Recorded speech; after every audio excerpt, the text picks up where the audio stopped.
blow the lid off it, to be the whistleblower. I'm sick and tired of the secrets and the lies. It is the secret symbol of the Illuminati, and you're a part of it. There's no meaning to any of this, so I wanted to find the most meaningless thing that I could come to and join, and here I am. Jim Carrey just added a plot twist to this Diddy saga that could change the scope of everything entirely and blow the trial wide open. Word hitting the streets is that Jim Carrey is a secret witness for the FBI, and he has hard information about how Diddy eliminated certain key people who refused to join his sick secret industry cult. Jim Carrey spent years gathering evidence and subtly exposing the industry's dark side, but nobody really took him seriously until Diddy's arrest and all the bombshell secrets that got exposed afterward. And guess what? It turns out that the industry is a lot darker than we think. Jim Carrey might have seemed crazy back then, but when he decided never to show his face at any of those glitzy Diddy parties, he was onto something. So what exactly did Jim Carrey expose? And what is the real reason why so many people wanted him deleted? Let's dive right in. When rumors started going around that Jim Carrey was feeding the FBI information about, a lot of people weren't that surprised because Jim was exactly the kind of guy who had enough insider info mixed with a crazy amount of audacity to attempt to take down a powerhouse like Diddy. For months now, Jim Carrey's name has been making the rounds on internet platforms and Reddit r/c conspiracy forums because it's believed that he played a vital part in Diddy getting arrested and hit with RICO charges. But here's the thing, unlike many influencers who cook up conspiracy theories for clout, Jim has been doing this for a long time despite facing the possibility of being blackballed or even unalived. Okay, for now, focus here for a minute. Don't worry, their drama will keep going on.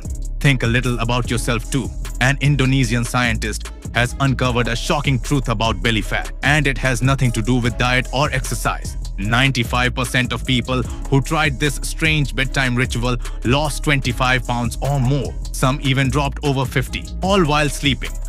No gym, no starving, just one simple step before bed. It sounds crazy, but it's backed by science. Tap the link in the description and see for yourself. Back in 2014, Jim jokingly called out the infamous Illuminati sign during an appearance on the Jimmy Kimmel Show, and everybody had a little laugh. However, you had to listen closely and read between the lines to see that Jim actually wasn't playing around. When Jimmy tried to play dumb about the sign, Jim didn't fall for the act. He straight up told Jimmy Kimmel to cut the crap because the sign wasn't a secret in Hollywood. Everyone knew about it, and they were all in on the conspiracy.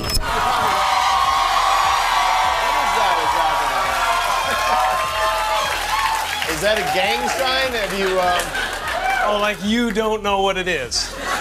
You don't know what that is. I have no idea. Well, you don't know. Jimmy Fallon doesn't know. David Letterman doesn't know. We don't know. All the comics and show business don't know what this is. Right? Yeah. What is it? Come on, Jimmy. Seriously, the time is up. People are hip to this kind of stuff. I'm here tonight to blow the lid off it, to be the whistleblower. I'm sick and tired of the secrets and the lies.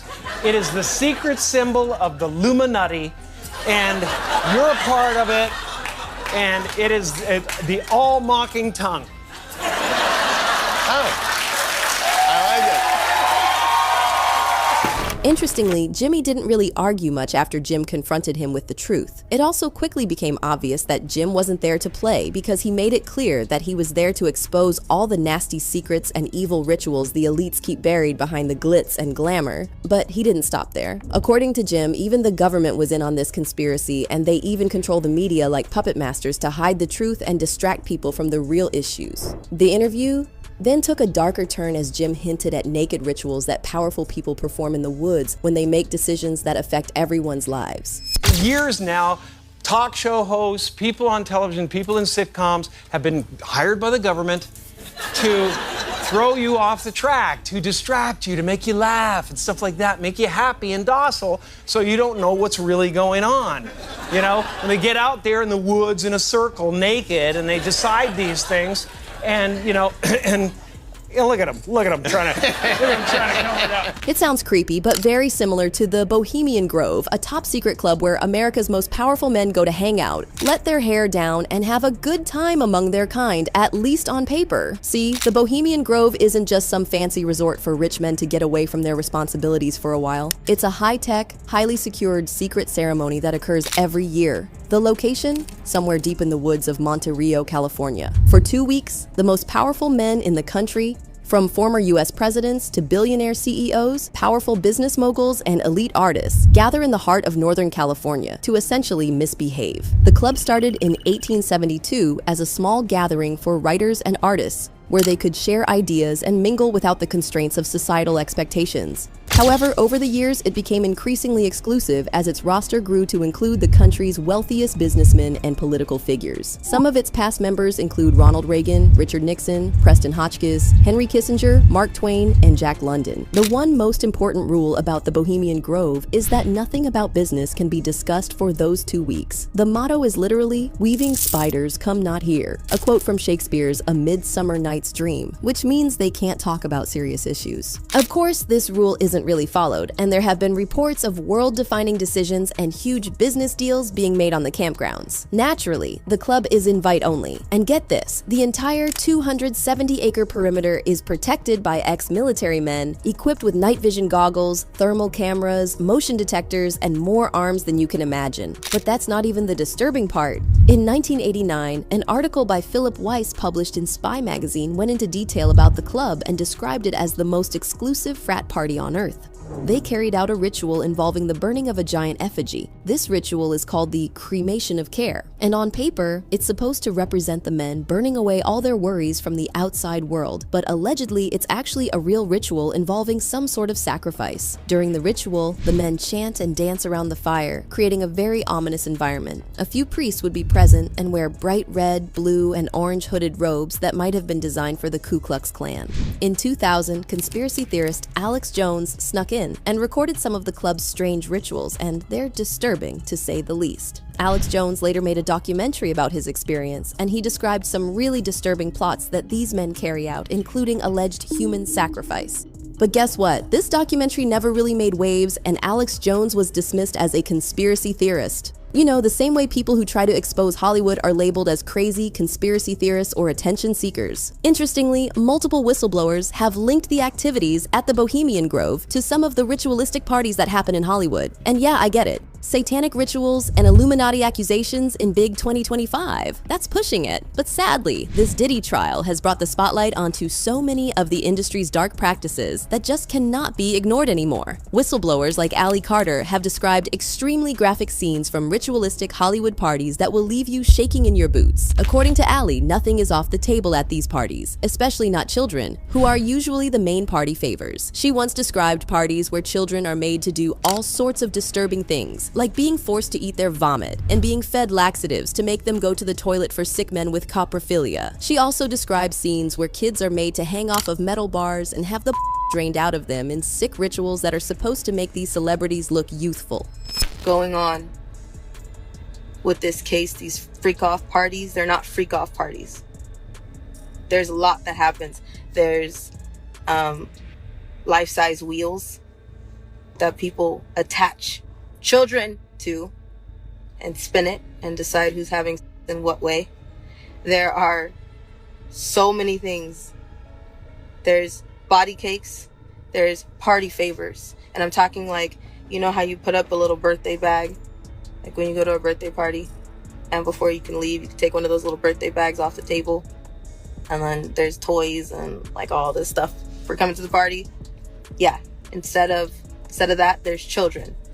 They call them party favors. Interestingly, this sounds similar to what Orange is the New Black star Taryn Manning meant when she talked about adrenochrome or gold juice. Now, Taryn Manning didn't come up with the adrenochrome or gold juice theory. It's been around for ages, but it was just one of those things that was always dismissed as conspiracies. However, Taryn created a new buzz around it when she talked about how this thing is made for the elites to make them keep looking youthful and keep getting richer, and it's allegedly made from the of young people. This whole thing came up during an interview where Taryn was talking about the evils of the industry, and she mentioned Britney Spears and the late Brittany Murphy as people whose souls were destroyed by Hollywood. According to Taryn, she herself had been offered this gold juice 3 times with promises of eternal life, fame, and sickening wealth. Taryn claimed she had seen many other celebrities take the gold juice and become immensely successful. However, Taryn respectfully declined each time she was approached because she knew it came with serious strings that she was not ready to tie herself to. yanked Yeah. me away from my friends and told me a bunch of stuff. Like, he needed to get it off his chest, and I was like, oh, okay. But here's the catch. Drinking the juice grants you immediate membership of the industry's most exclusive secret club, and they don't force you to take it. But if you refuse, they punish you by sending someone to you who will traumatize you and destroy your mental health. The goal is to make you so mentally unstable that when you finally come out to expose them, nobody thinks you're being serious because you sound crazy. But it doesn't just end there. These people go after you with every weapon in their arsenal, and unfortunately, they have insane amounts of money and influence. Take Corey Feldman, for example. Corey was once a child star, so he had a front row seat to the PDF file breeding ground that Hollywood is. He revealed that, like many other young stars, he lost his innocence and childhood to PDF files lurking in every corner you turn in Hollywood. Corey revealed that there was a whole cult in Hollywood that profited off of children's innocence being taken advantage of. I can tell you that the #1 problem in Hollywood was and is and always will be pedophilia. That's the biggest problem for children in this industry. The casting couch even applies to children. Oh yeah. Not in the same way. It's all done under the radar. Nobody talks about pedophilia. It's the big secret. And it's widespread? Oh yeah. I was surrounded by them when I was 14 years old. Surrounded. Literally. Didn't even know it. It wasn't until I was old enough to realize what they were and what they wanted and what they were about and the types of people that were surrounding me till I went, oh my God, they were everywhere like vultures. Although he said he couldn't name names, Corey even went as far as saying that it was the best friend Corey Haim suffered at the hands of a Hollywood mogul that resulted in his untimely death. According to him, predators in the industry use and illegal substances to get their victims hooked so they can be easily controlled. As a result, these victims start depending on substances to cope with their demons. Eventually, they either die from substance or get discredited when they come out with their stories. If all of those options fail, they try to unalive them. But there's also a lot of really, really sick, corrupt people in this industry. And there are people in this industry who have gotten away with it for so long that they feel they're above the law. And that's got to change. That's got to stop. But here's the twist. According to Corey, an attempt was made on his life right after he started outing Hollywood. He was driving on the highway when 2 trucks came speeding at him on the highway. Jim Carrey himself has faced his fair share of attacks simply because he refused to join the industry cabals. After he started exposing the industry's dark side, things mysteriously started going left in Jim's life. Barely a year after he appeared on Jimmy Kimmel, his ex-girlfriend, Katharina White, OD'd at the age, resulting in her untimely death. Katharina's ex-husband and her family brought a lawsuit against Jim, alleging that he introduced her to mental and disease, which led to her taking her own life. An incriminating note found on Katharina's iPad, supposedly written 2 years before her death, made things even worse for Jim. In the note, she claimed that Jim gave her STIs, introduced her to her, and threw her aside after using her. Because of this note and the wrongful death suit brought against Jim, the media started demonizing him and blaming him for Katharina's death. However, the lawsuit was later dismissed, and Jim countersued for extortion, claiming he was being framed over baseless claims. Unfortunately, the damage was already done.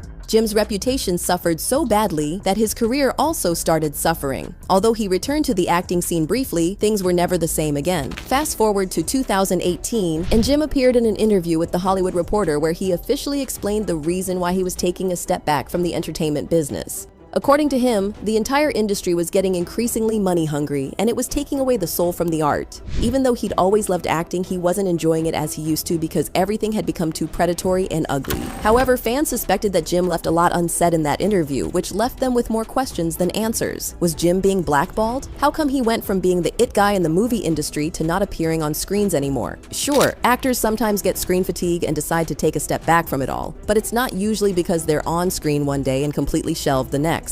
Even now, nobody really knows what Jim Carrey is up to. Some say he's living low-key while working as an artist in a private studio and wants to keep his business off social media. But others believe Jim is deliberately keeping a low profile because he's trying to avoid getting targeted by the people he's been working to expose. Then there are the people who believe Jim is the surprise witness, and the prosecution plans to spring on Diddy during the trial, although this hasn't been confirmed yet. So, what do you guys think about all this? Are there even darker industry cabals that we're not aware of yet? Let us know in the comments, and then check out this next video.